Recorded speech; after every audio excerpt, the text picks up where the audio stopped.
NBA Today, presented by DraftKings Sportsbook. Coming up, an unthinkable double-digit streak for the Kings snapped in Toronto. But how the streak ended might be the real story. Meanwhile, a rookie superstar and a team down 3 starters just produced one of the wildest finishes we've had all season. How this must-see finish unfolded in Philly. And with the Celtics surging and the Lakers coming off last night's thriller, would another page of the storied rivalry be rewritten in Boston tonight? What a night, though, yesterday. A fantastic night around the association. We start with LeBron and company in Toronto, the thriller in LeBronto. Yeah. So let's flash back here to LeBron. This was the last time LeBron scored fewer than 10 points, an 8-point effort against the Bucks. That was 1,297 games ago for the Kings. Now, look at the guys on the floor back then. So let's go back to Thursday. LeBron, guarded by Kyler Murray-Boyles, who was only a year old back in 2007. That's wild. He gets swatted here. LeBron does by Murray-Boyles. Next, in the second, LeBron on the perimeter, picked up by Scotty Barnes, who was 5 when LeBron last scored under 10. Barnes contests LeBron's shot. And the first time in LeBron's career is held scoreless in the first quarter, minimum of 5 field goal attempts. Let's go to Austin Reeves. Hello. He went to work, third quarter 3. Less than a minute later, a deep one, Chiney. Masterful control of the game and ultimate playmaker right here, right on time. And look at this, the pivots, the Hail Mary prayer answer. I mean, sometimes better to be lucky than good on that one. But either way, third quarter, 22 points for Austin, 5 of 6 shooting, while 9 of 11 from the charity stripe. All right, let's get back here to LeBron. Muscles his way inside here. Freight train. Yep. Choo-choo. LeBron up to 8 points. Just over a minute left, still tied. LeBron tries to turn around. Barnes is there for the block, though. Raptors on the other end. Brandon Ingram finds himself wide open for 12 feet. Oh, man. He hits it. Raptors up 2. It's a good Raptor squad. Yep, check this out, though. Austin Reeves brings it up. LeBron already walking off the floor thinking the Lakers are going to call timeout. J.J. Redick trying to get the officials' attention, but Reeves takes it down. Like, this is crazy. That sums up his season so far. 10 seconds left. Reeves draws the double here. He finds LeBron. Oh, my gosh. In the paint to the corner to Rui for the win. Nails it. Hey. Rui, what a moment. His first game winner. And look at the team celebrating with him. Big shot. Was Drake there? The King finishes with 8 points to end the streak. Just incredible stuff there. LeBron's 8-point game puts an end to one of the most remarkable streaks in professional sports history, as I mentioned earlier. 1,297 consecutive NBA regular season games with at least 10 points. James still has more NBA Finals appearances, 10, than he does with games fewer than 10 points scored in his career. JJ and LeBron talked about the streak after Thursday's game. I think it's January 5th, 2007, a streak of whatever it is, 1,297 games. LeBron is acutely aware of how many points he has, at that point, and like he's done so many times in his career. And I remember him getting ridiculed for it early on when he would make the right play and his teammate would shoot the game winner. He did it like he's done so many times. And, just knew it was good as soon as it left Rui's hands. Now that the streak has ended for you, what feelings did you have, if any, about it ended? None. We won.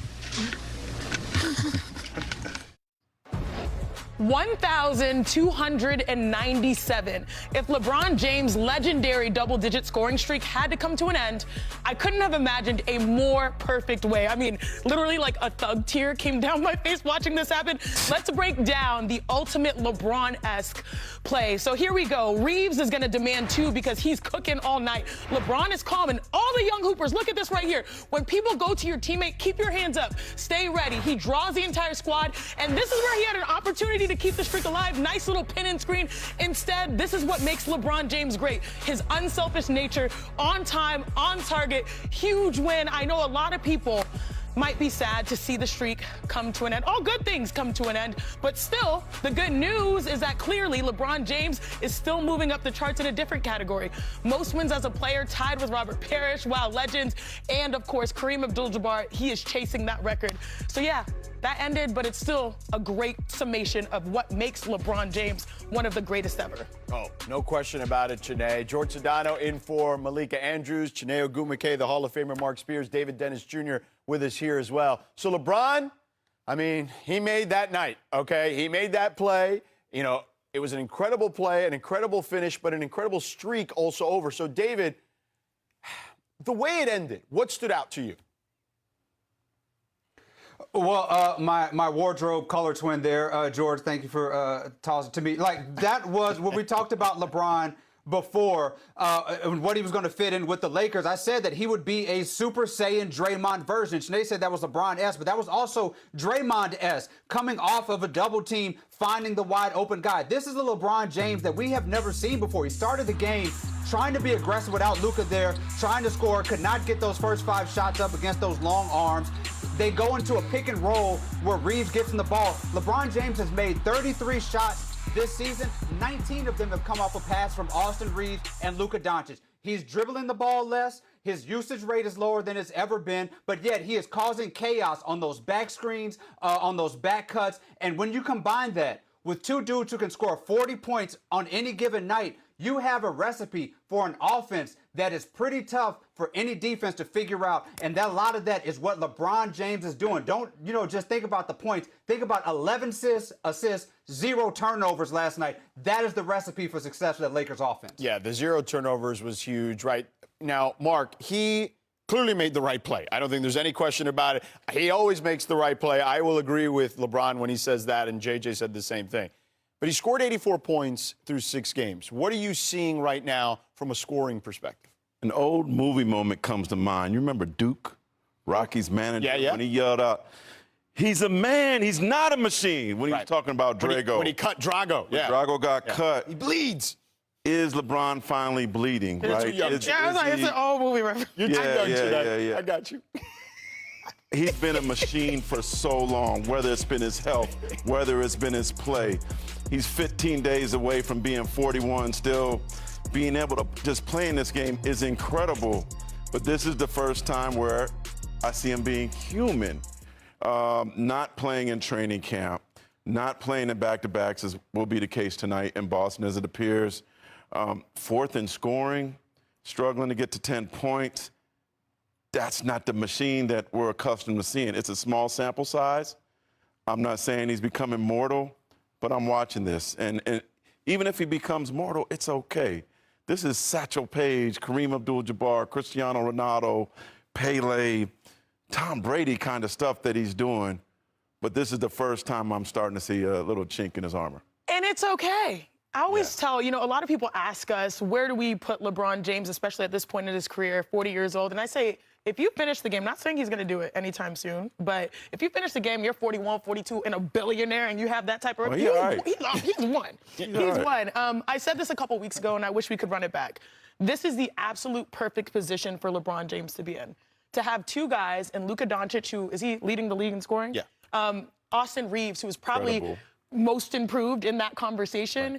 2 tremendous scorers and facilitators, and now you just operate, as DDJ said, on the backside, where you have probably the guy with the highest IQ, the most unguardable skill set from maybe like a advantage perspective, where you have 3-on-2s, knowing how to make the right play, and then also just get back to his own game.